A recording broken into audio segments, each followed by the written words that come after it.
Now, a lot of people, they like to put the control unit on display on the dash, but Mike and I are agreed we want a more humble, subtle car. So I'm actually going to hide it in the glove box.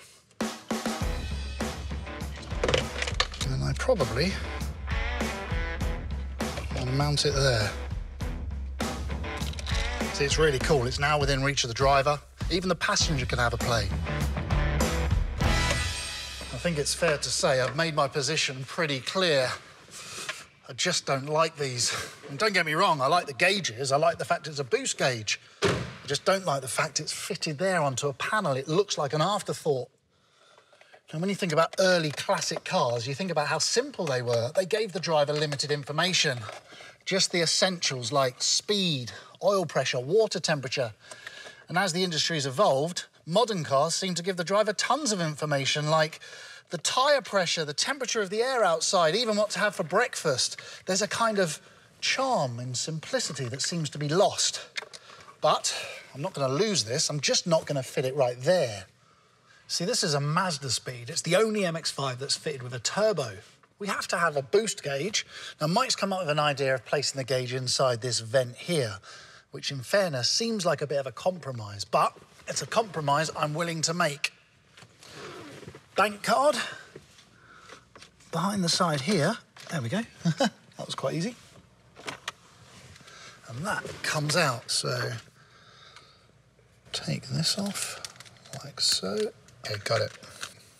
This isn't a case of fitting a round peg into a square hole, because it just so happens, if I reassemble that with the little bezel, the gauge actually fits perfectly in it. But I'm not going to fit that just yet because I need to do some plumbing. The A-pillar trim is fairly easy to remove, but I do need to be careful when unhooking it from underneath the windscreen trim.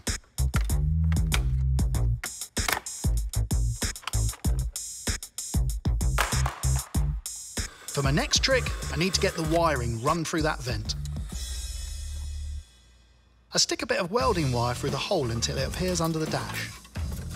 I then pull out the boost gauge wires and use a bit of electrical tape to attach them to the welding wire.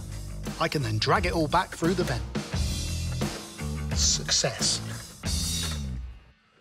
Now, this little white capillary pipe here, this takes a feed from the inlet manifold. It's a direct feed as well. Whatever pressure is in the inlet or in the turbo exists within this pipe.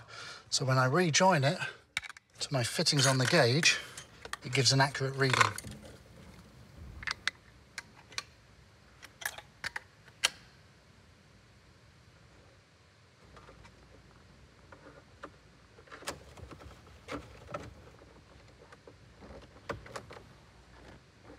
Look at that.